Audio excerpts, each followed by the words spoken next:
1971 राजस्थान का रेगिस्तान। रात 11:47। एक जवान दूरबीन से देखता है और उसके हाथ कांप जाते हैं। रेत के पार सैकड़ों हेडलाइट्स, टैंक टैंक और सिर्फ टैंक।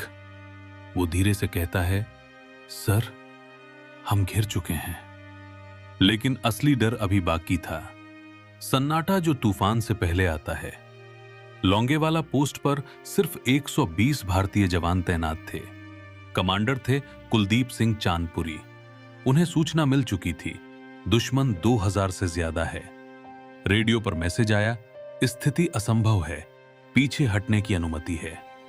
यहां कहानी खत्म हो सकती थी, लेकिन मेजर चांदपुरी ने माइक्रोफोन उठाया और सिर्फ एक लाइन कही, हम पीछे नहीं हटेंगे। रात 12:30। पहला टैंक पोस्ट से 500 मीटर दूर। जवानों के पास भारी हथियार नहीं थे। अगर टैंक पास आ जाता तो पोस्ट मिनटों में खत्म हो जाती। और तभी एक जवान फुसफुसाया, सर, अगर वो हमें कुचल दे तो? मेजर ने जवाब दिया, तो हम आखिरी गोली तक लड़ेंगे। अब सबकी सांसें अटक चुकी थीं। अचानक कुछ ऐसा हुआ जो किसी ने नहीं सोचा। दुश्मन के टैंक तेजी से बढ़े, लेकिन रेत नरम थी।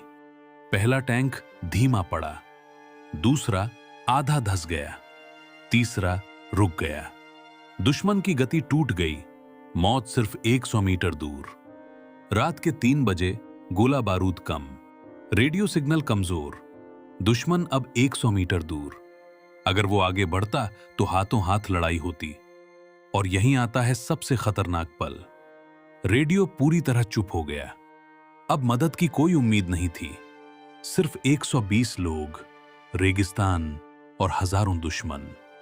कई जवानों को लगा शायद ये उनकी आखिरी रात है। कुछ ने जेब से परिवार की फोटो निकाली, कुछ ने चुपचाप आसमान की ओर देखा, लेकिन किसी ने भी पीछे हटने की बात नहीं की। यही असली वीरता थी। अचानक आसमान गरजा। सुबह 6:30। एक आवाज, पहले धीमी फिर तेज। आसमान में भारतीय वायुसेना के जेट दिखाई दिए, इंडियन एयरफोर्स के हंटर जेट।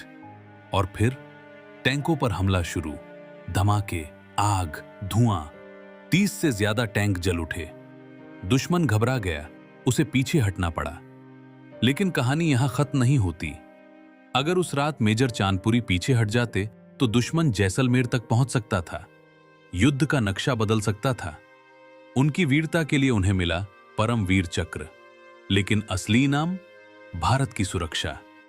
अब सोचिए, 120 लोग 2000 के सामने जीत गए। क्यों? क्योंकि कभी कभी युद्ध हथियारों से नहीं, निर्णय से जीता जाता है। उस एक फैसले ने हम पीछे नहीं हटेंगे इतिहास बदल दिया। अगर आपको लगता है कि यह कहानी हर भारतीय को पता होनी चाहिए तो कमेंट में लिखिए, मैं भी पीछे नहीं हटूंगा।